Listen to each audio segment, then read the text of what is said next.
So Florida Governor Ron Desantis and his Department of Education rejected almost half of the math textbooks that were submitted for adoption by the state schools. He claims they were rejected for their inclusion of critical race theory and other prohibited topics. But really, the more you find out about it, the more you find that this decision says a lot about today's Republican Party. Let's talk about it in today's video.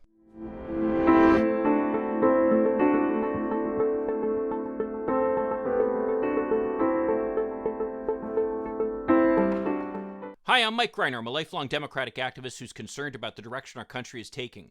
I'm also a lawyer and an academic, and I'm here to help you stand up to the BS of the MAGA crowd. So I have to say, there is one viral tweet going on around there, which is kind of interesting, actually. I certainly enjoyed looking at it. It made me stop and think for a minute. And what it talked about was the fact that of the math textbooks that were actually accepted by the Florida Department of Education, almost all of them were published by a company formerly owned by, wait for it, the fellow Republican governor of a state. That would be Glenn Youngkin of Virginia. Glenn Youngkin, of course, when he first came into office, he immediately signed executive orders requiring that CRT not be taught in the elementary schools, even though it wasn't, but that's neither here nor there. Let's not let facts get in the way of a good story here.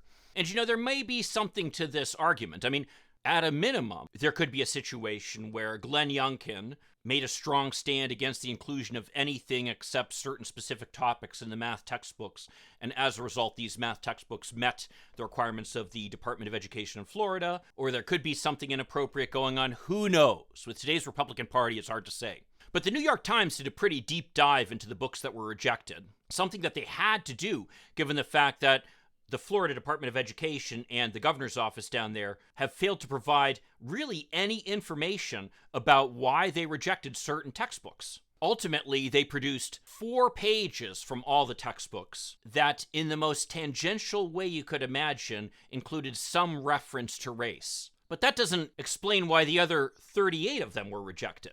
Could it be because of something inappropriate going on between fellow GOP governors? Maybe, but as I looked at the New York Times analysis, something else jumped out at me. And as always, by the way, I'll post a link to the article down below. The thing that struck me about these math textbooks is that they included something called social and emotional learning. This framework was developed by an educational nonprofit called CASEL, and it was based heavily upon research about what makes students good performers in school. These social and emotional learning skills included things like self-awareness, self-management, responsible decision-making, social awareness, and relationship building. Now, you might say, what does this have to do with math? And I would answer quite a lot, actually. I mean, one page in the New York Times that's reproduced has a girl sitting there saying, to have a growth mindset, try a new way when you're stuck.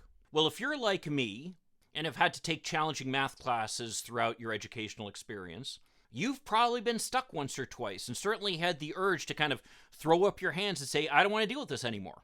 And what these math textbooks are trying to do is trying to encourage you to keep at it, because that's what ultimately leads to success in mathematics. Another page that was reproduced in a math textbook has a picture of somebody trying to cross a bridge. And the text below this picture reads, Newton is afraid of heights. He doesn't want to cross a hanging bridge in the Belize jungle.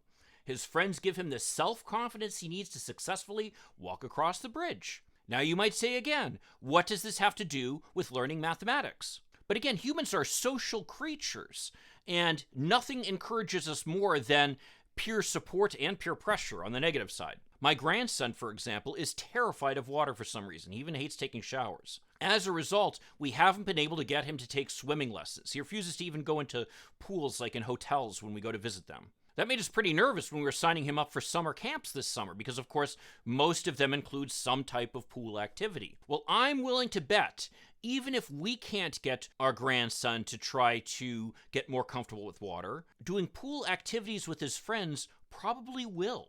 I remember when our son was afraid to learn to ride a bike. He's now 25, of course. But what ultimately convinced him that he needed to learn a bike, and he learned to ride a bike very well then, was seeing his other friends riding a bike. So this kind of social interaction is definitely something that can be linked to learning. And you can see its impact in math, for example. I mean, I took difficult math classes when I was in high school, for example, And having friends who I could kind of work through the problems with was important in helping me get through some of these difficult challenges. Thus, the whole idea that social and emotional learning can help everybody succeed. Now, I remember when I was reading some of these examples to my wife, she said, "Oh my God, how horrible. How could these things be rejected?" Well, this is where we get into what the modern Republican Party is all about. Because social and emotional learning is about treating other people with respect and having positive relationships with people, no matter what their backgrounds, understanding that everybody is able to offer something, no matter what the color of their skin, their religion, their ethnic background, their gender. None of those things should matter because everybody has something to offer. What's more is social and emotional learning encourages people to do things they might not necessarily be comfortable with. It encourages, for example, girls who might have been taught throughout their lives that they're not good at math to actually attempt difficult math problems. The irony is that many of these concepts, such as a growth mindset, for example, were actually conservative concepts initially. The idea that people should be self-reliant and should essentially try to grow and improve themselves seems exactly like the type of thing that conservatives would be in favor of. But not, again, when you look at it within the context of today's Republican Party. You see, what today's Republican Party is trying to do is contrary to the idea of there being a community of people, all of whom respect each other and want to take care of each other. They're trying to reassert a world where survival of the fittest is the rule of the day. And guess who are deemed the fittest? Well, those would be white males. So anything that suggests, number one, that people should work together and try to cooperate is totally contrary to the Republican philosophy nowadays. I might just think of the vaccine mandates, for example. Here is something that will help the person who's getting the vaccine, but more than that, help society as a whole. People don't want to be inconvenienced by getting a little shot in the arm.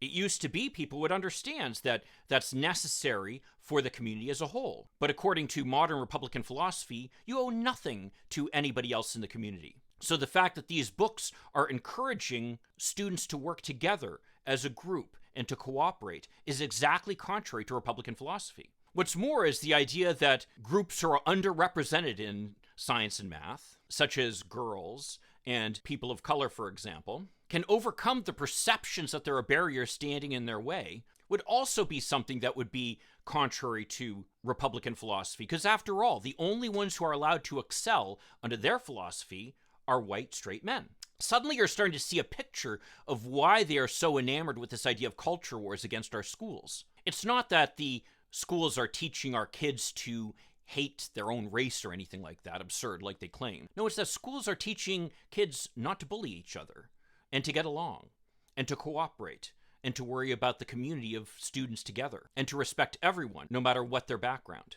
Those ideas run completely contrary to the GOP philosophy of nowadays, which is essentially to allow white straight males to bully everyone else. Don't believe me? Just look at Donald Trump, for crying out loud. That's what he does. And they love him for that. So this attack on schools is not about critical race theory or grooming our kids the way that the Republicans claim. No, this attack is about trying to destroy any sense of community that we have and any sense that we can all work together to improve everybody's well-being. Well, if you continue to doubt that the Republican Party's philosophy is basically centered around racism and bullying by white males, why don't you check out this video over here where I talk about how commentary on Fox News has revealed the depths of racism that are the basis for today's Republican Party. I'll see you then. In the meantime, let's hope for continued progress. Thank you.